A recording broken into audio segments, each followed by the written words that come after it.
भोलि आज तिमीले के बिहानैबाट मोबाइल हेरिरहेको? आज मेरो बर्थडे हो नि त। कतिजनाले बर्थडे विस गर्दे अनि कतिले कमेन्टहरू कतिले शुभकामना दिए, त्यही हेरिरहेको छु के। या बुढी पनि कस्तो मान्छे के, शुभकामना पनि खोज्दै हिँड्नुपर्छ र सबभन्दा पहिले त मैले दिनुपर्छ नि। त्यसो भए दिनुहोस् न त। जन्मदिनको धेरै धेरै शुभकामना छ बुढी। तिमी मेरो जीवनमा आएदेखि नयाँ र रमाइलो हुँदैछ, अझ राम्रो होस् भन्ने शुभकामना छ।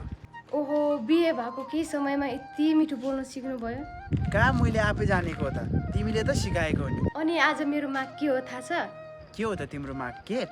होइन, मिठाई? त्यो पनि होइन। मिठाई पनि होइन, केक पनि होइन, त्यसो भए के हो त? जिन्दगीभर यस्तै माया अनि साथ।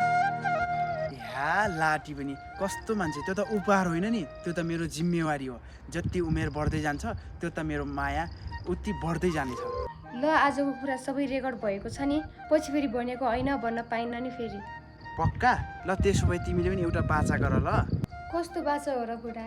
यसरी नै हाँस्दै जिस्किँदै रमाइलो गर्दै जिन्दगीभरि मेरो साथमा हिँड्ने। त्यस्तो बाचा त मैले पहिले नै गर्छु क्या, आज भनेर हुन्छ र? त्यसो भए आजको दिन झन् विशेष बन्यो। ल, आजको दिन विशेष नै भयो। सबैजनाले कमेन्टमा ह्याप्पी बर्थडे टु यु लेखिदिनु होला।